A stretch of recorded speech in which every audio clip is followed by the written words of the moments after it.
आजकल के जेनजी बच्चों को आम के पेड़ से आम तोड़कर खाने का मजा क्या ही पता होगा। खैर मैं भी तो जेनजी हूँ, लेकिन मुझे इसका स्वाद पता है, क्योंकि जब हम गांव जाते थे तो हमारे घर में पेड़ से टूटे हुए ताजे आम आते थे और वो खाकर हमारा दिल बिल्कुल गार्डन गार्डन हो जाता था। तो ऐसा सिर्फ मेरे साथ ही नहीं है, हमारे देश के अधिकांश बच्चों से लेकर युवा और बूढ़ों तक को आम का स्वाद बहुत ज्यादा पसंद है। खासकर बच्चों को कच्चे आम बहुत पसंद है, वो इसमें थोड़ा सा नमक डालकर बहुत मजे से खाते हैं। एक मिनट, आप ये सोच रहे होंगे कि हम आपको ये कहानी क्यों सुना रहे हैं। Good question. तो आज का जो हमारा बिजनेस है वो इसी कहानी पर बेस्ड है। आज हम आपको पल्स कैंडी या टॉफी की बिजनेस की केस स्टडी के बारे में बताने वाले हैं। नमस्कार, आप देख रहे हैं राइजिंग भारत की खास पेशकश नई उम्मीद। मेरा नाम है विराज। आपको शायद यकीन ना हो, परंतु हमारे देश में 50% से ज्यादा कैंडीज में सिर्फ मैंगो फ्लेवर कैंडी ही लोग ज्यादा पसंद करते हैं। इस मार्केट रिसर्च को देखते हुए कई बड़ी कंपनियों ने भी मैंगो फ्लेवर्स पर अपनी कई टॉफीज व कैंडीज बाजार में उतार चुकी हैं। इतने कंपटीशन वाले मार्केट में सन 2015 में इस कंपनी ने भी अपनी कच्ची आम की टॉफी को मार्केट में उतारा और ₹1 के रेट वाली टॉफी ने बहुत ही कम समय में 300 करोड़ रुपए से ज्यादा का बिजनेस कर लिया।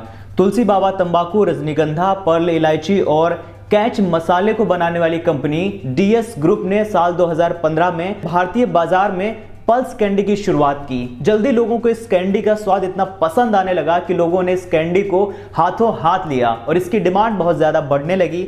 आज पल्स कैंडी कई देसी विदेशी कंपनियों को पछाड़ते हुए भारतीय बाजार में अपना अच्छा वर्चस्व स्थापित कर चुकी है। तो चलिए थोड़ा सा पहले डीएस ग्रुप के बारे में जानते हैं। ये बात है करीब 20वीं सदी के शुरुआती दौर की, जब इंडिया में बिजनेस, ब्रांड्स और मार्केटिंग का दौर बिल्कुल भी नहीं था। तब धर्मपाल ने साल 1929 में दिल्ली के चांदनी चौक में छोटी सी इत्र की दुकान खोली। फिर उसके बाद उन्होंने टोबैको ट्रेडिंग बिजनेस खोला। खैर, चांदनी चौक की दुकान न केवल दिल्ली में बल्कि भारत और दुनिया के अन्य हिस्सों में तंबाकू के शौकीनों के बीच भी प्रसिद्ध हो गई। ये तो बस शुरुआत थी। सत्यपाल ने व्यवसाय को आगे बढ़ाया और तंबाकू के स्वाद के लिए विभिन्न मिश्रणों और फॉर्मुलेशनों को आजमाया। अंततः 1946 में वो जाफरानी पट्टा 120 लेकर आए। आपको शायद इसका नाम नहीं पता होगा, आप इसके बारे में सर्च कर सकते हैं। एक अविश्वसनीय फॉर्मुलेशन जो चबाने वाले तंबाकू के संरक्षकों को बीच एक बड़ी सफलता थी।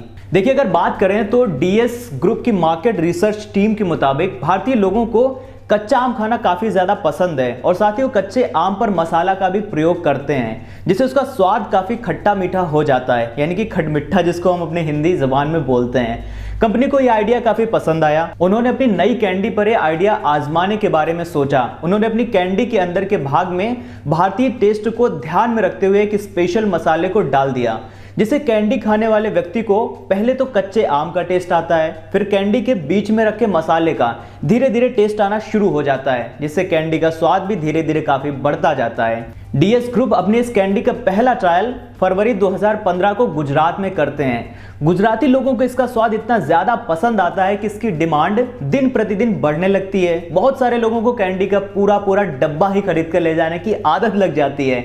अब इतनी ज्यादा डिमांड बढ़ जाती है कि इसकी सप्लाई में गिरावट आने लगती है। कंपनी जल्दी दूसरी मैन्युफैक्चरिंग यूनिट लगाती है, पूरे भारत में इसकी सप्लाई शुरू कर देती है। देखिए, डीएस ग्रुप के कई बड़े प्रोडक्ट मार्केट में पहले से ही थे, जिसकी मार्केटिंग टीम, डिस्ट्रीब्यूटर टीम ने पूरे भारत में अपनी पकड़ बनाई हुई थी। तो उन सब टीमों के द्वारा पल्स कैंडी को भी भारतीय बाजार में पहुंचने में जरा भी परेशानी नहीं हुई, क्योंकि उन्होंने भरपूर मदद की। फिर दोस्तों, इनके साथ एक कमाल होता है कि लोग कैंडी कंपनी के ब्रांड के नाम से नहीं बल्कि स्वाद को पसंद करके खरीदने लगे थे। लोग खुद ब खुद एक दूसरे को, चाहे वो मित्र हो या रिश्तेदार हो, वो सब एक दूसरे को कैंडी के बारे में बता रहे थे। कंपनी के अनुसार शायद किसी भी कैंडी के इतिहास में ऐसा पहली बार हुआ कि कैंडी का प्रचार खुद ही ग्राहकों के द्वारा किया गया हो। चलिए आप जानते हैं कि इसका जो हरा और काला रैपर होता है, इसके पीछे की रिसर्च क्या है। देखिए, कंपनी ने बहुत स्मार्ट मूव लेते हुए मार्केट में अपनी पहचान बनाने के लिए इसके रैपर को बहुत अट्रैक्टिव बनाया। इस कैंडी का रैपर हरे काले रंग में लॉन्च किया गया, जो अन्य दूसरी कैंडी के रैपर के रंग के मुकाबले दूर से लोगों को अपनी ओर आकर्षित करने में सक्षम है। कंपनी की यह रिसर्च भी काफी कामयाब रही। आकर्षक रैपर होने की वजह से वो सभी कैंडी में अलग ही प्रतीत होती है। साथ ही उस कैंडी का टेस्ट भी लोगों की जुबान पर बिल्कुल चढ़ चुका था।